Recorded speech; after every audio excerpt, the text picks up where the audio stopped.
Hey guys, welcome back. We are going to continue our journey on talking about factoring of polynomials with degrees higher than 2. Last chapter, in chapter 4, we spent a lot of time talking about factoring quadratics. And factoring quadratics really just doesn't go away, but we're going to continue to use some of those principles and properties as we continue to move through this idea of taking any polynomial and factoring. All right. So first of all, just a couple of reviewing kinds of things here. I want to kind of review factoring quadratic expressions. First of all, a general trinomial. Remember, for something like this would be our snip method if you choose to use it. We need two numbers that multiply to negative 40, because again, that's whatever a times c is, that add to negative 3. And so the pair of numbers that multiplies to negative 40 that adds to positive 3 happens to be 5 and 8. And again, to get negative 40, we need the negative 8 and the positive 5, because those make negative 3. And so we put them both over 2x. The first one does not simplify, so this is 2x plus 5. And the second one is, since 2 and 8 are both even, this becomes x minus 4. All right. Don't forget our perfect square patterns. Remember, perfect square trinomials, if this and this are both perfect squares, then we check, what did I square to get that? Well, I squared x. What did I square to get this? I squared 4. Is double the product of 4 and x equal to that middle term? In this case, it is. It is 4x doubled is 8x. And so I know that this is the same thing as x plus 4 times x plus 4, or better yet, x plus 4 squared. So that's our perfect square trinomial pattern. We also have difference of two squares. 9x squared is the same thing as 3x squared, and 1 squared is this, or 1 is the same thing as 1 squared. And so this is 3x plus 1 and 3x minus 1. All right. I'm sorry, that looks like a 5. It's supposed to be a 3. There we go. And don't forget also this idea of common monomial factoring. When we look at something like 8 and 20, those are both divisible by 4. Also, x squared and x, they have a common factor of x. So if again, we've talked about this before, we kind of call it, it's called factoring, but we think about it as undistributing. We're going to pull out a 4 and an x. So pull out a 4 and an x of 8x squared, you get 2x. And pull out a 4 and an x of 20, and you get 5. All right, and so this becomes 4x times quantity 2x plus 5. All right. Now, a couple of little things here. I want to talk a little bit about this idea of factoring polynomials completely. First of all, just from a terminology perspective, understand when we talk about factoring something completely, factoring completely means to factor completely. I mean, it's exactly what it sounds like. We're going to continue until you can't do it anymore. So we're going to say continue until you get a prime polynomial, or continue till they're all prime polynomials, I guess is the best way to say it. So a little trick for you is, especially when you look at this, if you end up with something with an x squared, that might make you think that maybe you're not done. Now, there are certain polynomials that are x squareds that are prime polynomials, which we talked about last chapter. But you know, the key is look for something that's an x squared. If you've got something that's still in an x squared form, or a second degree there might be a chance that there is still something that can factor, and so we don't want to give up on it while we can. Okay. All right. So looking at number 1 here, this is we'll notice that all of these have at least an x in them, and so we're going to factor out a common monomial factor of just an x, and that's going to leave me x squared plus 2x minus 15. All right, now, our pattern that we used from last chapter, from chapter 4, we said, look, this x is out in front, so we're going to leave it out in front. And then we're going to write the other trinomial. We need to find two numbers. Since the leading coefficient here is 1, we just need two numbers that multiply to negative 15 that add to 2. And those two numbers are 3 and 5. And we want positives to 2, so it's negative 3 and positive 5. This becomes x minus 3 and x plus 5. Again, this should really be review, but don't forget about the methods that we talked about from the previous chapter in terms of factoring. All right. For number 2, notice that both of the leading coefficient, or both of the coefficients rather, are both divisible by 2. They're both even, so we're going to factor a 2 out. And then they both have at least a y cubed. This is y to the 5th, so if I brought 3 y's out of that, that's going to leave me a y squared. Sorry, I have to put the y cubed out in front. So if I brought 3 y's out with the 2, we're going to bring out a 3y squared, or 3y cubed. That's going to leave a y squared, and that's going to leave a 9 here. And again, remember, we're bringing out the 2, so that's 18 divided by 2, which is 9. And if we're bringing the y cubed out, that gets rid of all of our y's. Now, as I told you before, anything that still has an x squared here, and I know this is getting kind of messy here, so let's kind of fix that. Anything that still has an x squared means we might still be able to factor. So don't lose sight of the fact that we still have our difference of squares pattern. Remember, this and this are both perfect squares. What did we square to get y squared? Well, we squared y. And what did we square to get 9? Well, we squared 3. And so the difference of squares pattern tells me that it's y plus 3 and y minus 3. So we haven't factored completely because there's still a y squared there. All right? How about the next example? Next example, then, we have all of these are divisible by 4, and they all at least have a z squared in them. So I'm going to bring a 4z squared out front, and if I bring 4z squared out of all of them, that leaves me z squared, that leaves me 4z, and that leaves me plus 4. All right, now, you can go ahead like we did in number 1 and try to make a table over here, but I'm a little bit more intuitive in recognizing that this is a perfect square and so is 4. 4 is the same thing as 2 squared, and z is the same thing as z squared. All right, and so since this is 2 squared and z squared, I say, is double the product of 2z equal to 4z? Well, in this case, it sure is, and so we know that this is a perfect square trinomial, and so we're going to simply write this as z plus 2 quantity squared. And again, make sure you understand the difference between my z's and my 2's. This is a 2 and that's a 2, I guess. That'll help. All right? Okay, so a couple of common factoring patterns, some special factoring patterns that I want to make sure we address. We've already talked about some special factoring patterns in the past. One of those, again, we've talked about our perfect square trinomials and all that kind of stuff. We talked about difference of squares. Now, if you have the sum of two things that are both perfect cubes, and again, cubes are things that are both to the third power, like for example, 3 to the third power is 27, n to the third power is n to the third, right? So anything to the third power would be a perfect cube. And so whenever you have the sum of two perfect cubes, it becomes a plus b, again, sum, so the first term has got a plus. And then what did you cube to get this? It goes here. What did you cube to get this? Goes here. And then we're going to work down here. We're going to take its a squared and b squared are the bookends. Whatever you cubed and whatever you cubed here becomes squared here and here. And because it's the sum, we're going to use the opposite here. So this is a times b. So it's minus a times b. So an example for this, we would say, what did we cube to get 8x cubed? Well, we cubed x, or 2x, got cubed. And again, remember, properties of power says both of these get cubed, so that's how we get 8x cubed out of that. What did we cube to get 27? Well, as I said before, we cubed 3. So since this is a sum of two cubes, this becomes 2x plus 3. Again, because it's a sum, we continue with the plus. And then we know that in here, it's going to be the first thing squared. So what did I square? It's 2x. Well, 2x squared is 4x squared. Again, when I say 2x squared, I mean 2x squared.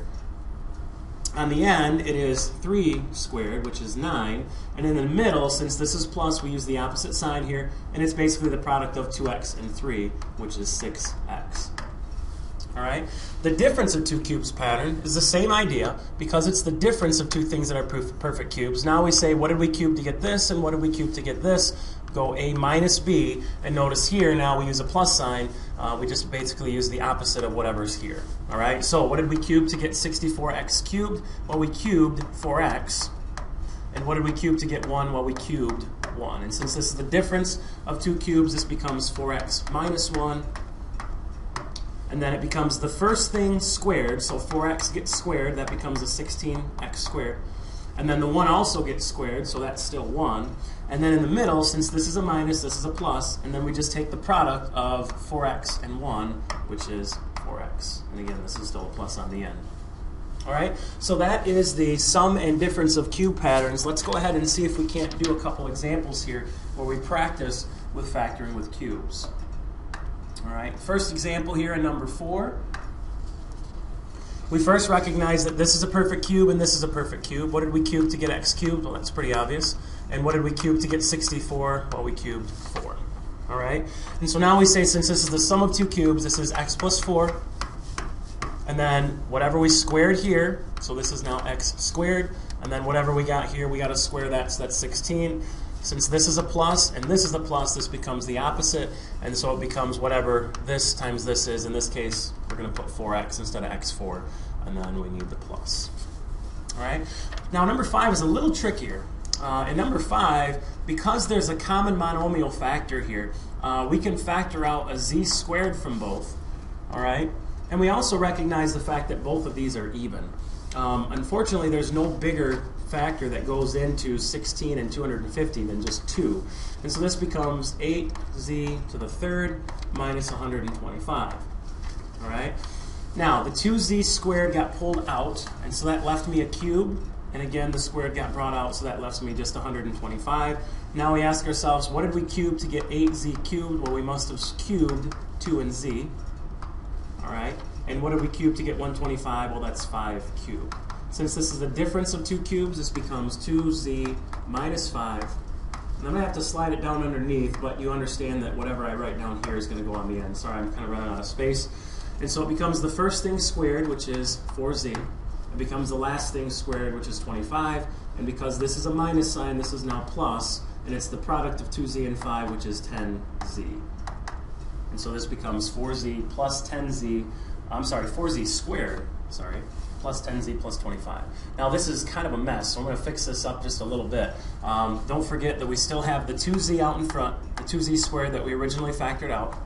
Then we have the 2z minus 5 term, and then we have this whole thing down here, which is our 4z squared plus 10z plus 25. And so that's actually your answer. I know it looks awfully long, but that's how we would factor that cube. All right. Okay, now we're going to change gears just a little bit. I know this isn't a section about factoring cubes, but I want to kind of talk a little bit about this idea. And when you have something that's now being raised to the 4th power, we're going to have to kind of think about that a little bit differently. We recognize that when we went way back to these problems all the way at the beginning, our powers of x reduced by 1. So we went 2nd power, 1st power, and then actually x to the 0, squared to the 1st and 0. Obviously this one, there are no x to the 1st powers, which we talked about, because that's a difference of squares pattern.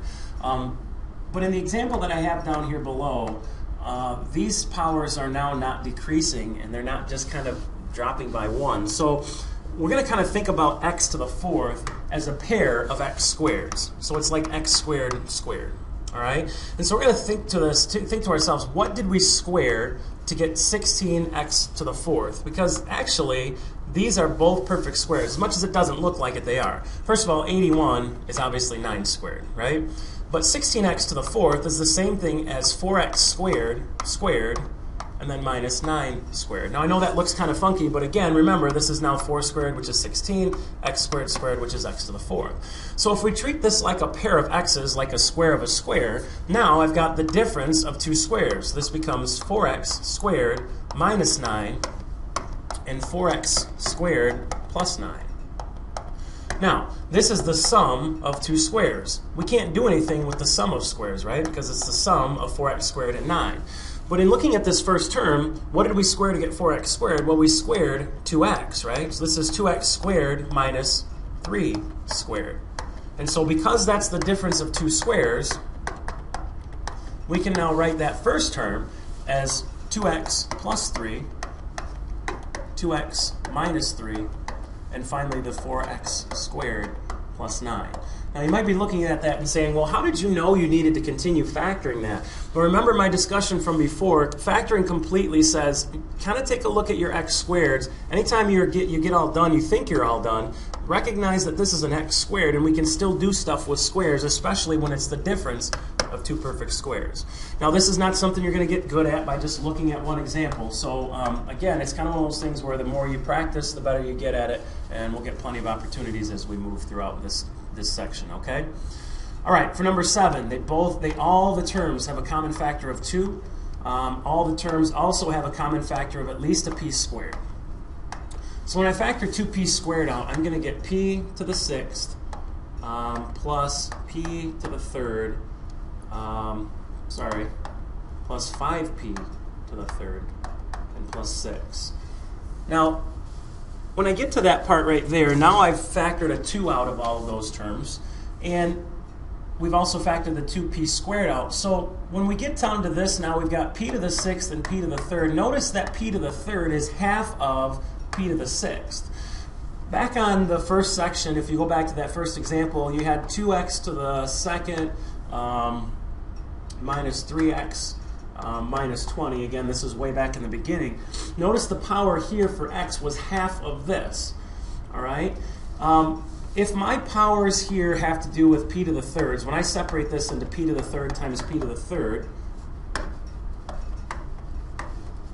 okay, what is p cubed times p cubed? Well, the answer to that is p to the sixth. And so if we kind of treat this now like it's p cubed times p cubed, well, that's p to the sixth. So we're kind of like almost pretending like this is an x squared and like this is an x to the first because it's half that power.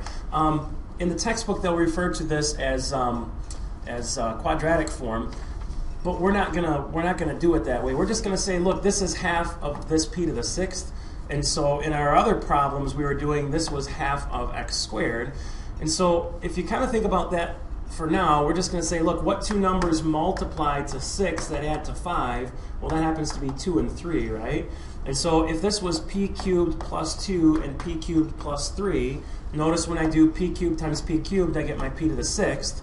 P cubed times 3 is 3p cubed. 2 times p cubed is another 2p cubed. And so altogether, that gets me my middle, 5p cubed. And then 2 times 3 is 6. So we still have this 2p squared out in front, but we were able to factor p to the 6th plus 5p cubed because this power was twice as much as this. That kind of helps us to recognize that maybe we can factor that some more. All right, so the next page of this, then, we're going to talk about this idea of factoring by grouping. Now, we use factoring by grouping, and this is the one key thing here that you'll always recognize is count the number of terms. We've only been factoring trinomials so far, and actually binomials when it was difference of squares or sum of squares or difference of cubes or whatever. But when you have 4 terms, we're going to think about this as grouping. Okay, factoring by grouping essentially says group the first 2 terms and group the last 2 terms. Now, this negative sign right here is going to be kind of a cause for concern. And so before I group that, I would really like all of these to be plus signs. So I'm going to make this plus a negative 16 because that's the only thing that's negative there. And now I'm going to group the first 2 and group the last 2. All right? Now, in the first 2 terms, you can see that the greatest common factor of x cubed and x squared is simply x squared. And that leaves me an x minus 3 inside of the parentheses. All right. Now, when we're factoring by grouping, we want this part to match whatever this is over here. We ideally would like these 2 to match, and they will typically, and especially the problems that we give you here. So if I need this to be minus, that means I need to factor out something that's negative because I want that sign to turn into a negative sign. All right. So I want to factor something out that's negative because that's going to leave me x minus 3. And so I look at 16 and 48, and I see that they both have a factor of 16. So if I factor negative 16 out of both of those, bringing the negative out is going to leave a positive x, and bringing negative 16 out of positive 48 is going to leave negative 3. Now take a look. These are the exact same term, right? So now we have x minus 3, okay, because both of those have an x minus 3. So what we're really doing now is we're factoring out an x minus 3, and that leaves me with x squared minus 16. Now, you might think, hey, I'm done. Well, guess what? You're not. Remember, I said anytime you've got an x squared, you might look at that and say, guys, does this factor any more? Well, you know, that kind of looks like one of my special patterns, doesn't it?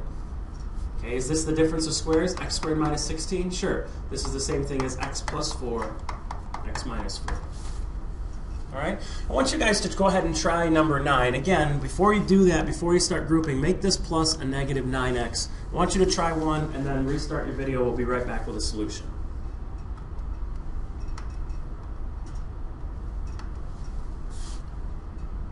All right, so in number 9 then, we've now changed this to plus a negative 9x, and we're going to group and group.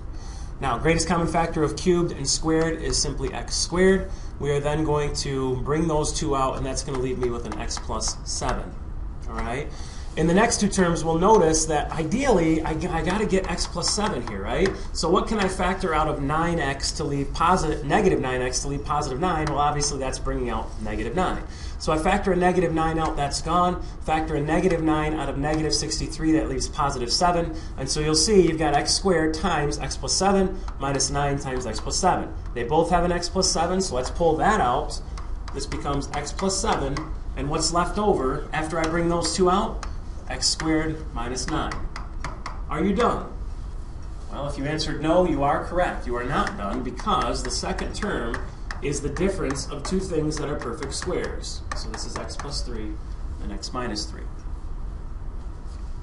All right, fantastic. So let's go ahead and finish up these last few examples. Finding solutions to polynomials by factoring is the exact same thing we did in chapter 4. We want to, first of all, get everything on one side. So we're going to bring this over, and the only way to get it over is to subtract 18x here and subtract 18x here. And so now I get 3x to the 5th minus 18x plus 15x is equal to 0. So we want to use our zero product property, right? We want to get this as the product of a whole bunch of stuff. Sorry, this was x to the 3rd. And so we recognize that all of these have a factor of at least a 3 and an x. And so if I pull a 3 and an x out of all of these terms, this is going to leave me with x to the 4th minus 6x squared and then plus 5. Now, once again, we might be hesitant to think that we can factor this anymore. But take a look here. This power here is half of this. All right? And so if I wrote this as x squared and x squared, all right, when I do my Punnett squares, or however you think about doing this, this is x squared and this is x squared. When I do x squared times some number, I'm going to get something in terms of x squared, and x squared times a number, I'm going to get something in terms of x squared, which is going to give me my negative 6x squared. So we're going to do it just like we did before. We need two numbers that multiply to 5 that add to negative 6. Well, if they have to multiply to positive 5, that means the signs are the same. And if they add to negative 6, that means it's negative 1 and negative 5. And so the product of them makes the positive 5. The sum of them makes the negative 6. And so you still have the 3x out in front. And again, this whole product is equal to 0. All right? Now, as much as we might think that, hey, we are done at this point, unfortunately, guys, we're really not. Because we've still got a little bit of work to do on this part right here. This part is all done. We're all done factoring that. I wish I could get the right pen today. Apologize for the delay. This is now 3x. Now this term right here, okay, we can't factor x squared minus 5 anymore. That one just doesn't factor. So unfortunately, we're kind of stuck with that one. All right? But x squared minus 1, guys, that's the difference of two perfect squares, isn't it? And so we're going to write this as x plus 1 and x minus 1. And we still have this x squared minus 5 on the end, which does not factor. And I know I've kind of run over into my space for number 11, so you guys hopefully can write smaller than I do with the pen here. And so now the zero product property says that 3x equals 0, or x plus 1 equals 0, or x minus 1 equals 0, or x squared minus 5 equals 0. Now this one's obviously x equal 1, this is x equals negative 1, and this has x equals 0. So there's 3 of my solutions. And we actually get 2 more over here because when I add 5 and add 5, I get x squared equals positive 5. When I take the square root, like we talked about last chapter, don't forget when you're solving problems involving square roots, you always have to consider plus or minus square root 5. And so all of the solutions for this particular polynomial, because it's 5th degree, and we'll talk more about the 5th degree polynomial and how many factors or solutions it has in our next lesson. But that's an awful lot of stuff. And again, hopefully you've kind of followed all the way through that example. Why don't you guys try number 11 first, and then we'll come right back with a solution, and then we'll do number 12 together as well. All right, so try number 11. Pause your video and try 11, please. All right, for number 11, they all have a factor of a 4 and an x. If I factor a 4 and an x out of this, that leaves x to the 4th. That's going to leave negative 10x squared, and this is going to leave plus 9. All right? Now, as you're looking at something like this, you're going to say, look, this is now twice this power here. So we're going to kind of group this as x squared and x squared, because now when I do first, that's going to give me my x to the 4th. All right, now I need two numbers that multiply to 9 that add to negative 10. And so my numbers are 1 and 9, both negatives here, and so this is x minus 1 and x minus 9. Now, you thought the last one was kind of tricky. Take a look at what we got here. Okay, is this, right here, is this the difference of two squares? Well, absolutely. And so this is now 4x, and this is x plus 1 and x minus 1. Is this the difference of two squares? Absolutely. X plus 3 and x minus 3. And so this whole thing is equal to 0 And so now we get to say this equals 0, or this equals 0, or this equals 0, or this equals 0, or this equals 0. We end up getting 5 solutions here. So x is equal to 0, because again, when you set 4x equal to 0, x equals 0. X equals plus or minus 1, or plus or minus 3, because you're going to get positive and negative 3 out of this one, and positive and negative 1 out of that one. All right? Very good. All right, so let's try number 12 together again, and then we'll have you turn loose on your last problem here on number 13. Let's do 12 together. For number 12, again, you have to subtract the 14x cubed to bring it over here. This becomes 2x to the 5th minus 14x cubed plus 24x equals 0. And so all of these are divisible by 2 and an x. That leaves x to the 4th minus 7x squared and plus 12. And so now I need two numbers then that multiply, because again, we're just going to treat this like x squared and x squared. It still equals 0. Still got the 2x out in front. We need two numbers that multiply to 12 that add to negative 7. So let's think about multiply to 12 and add to negative 7. Well, those two numbers have to be negative 3 and negative 4, because the product of the two of them makes the positive 12, and the sum of them makes the negative 7. So this is now minus 3 and minus 4. Now, if you're looking at the first term here, the 2x, okay, zero product property tells me 2x is equal to 0, so x equals 0. There's one solution.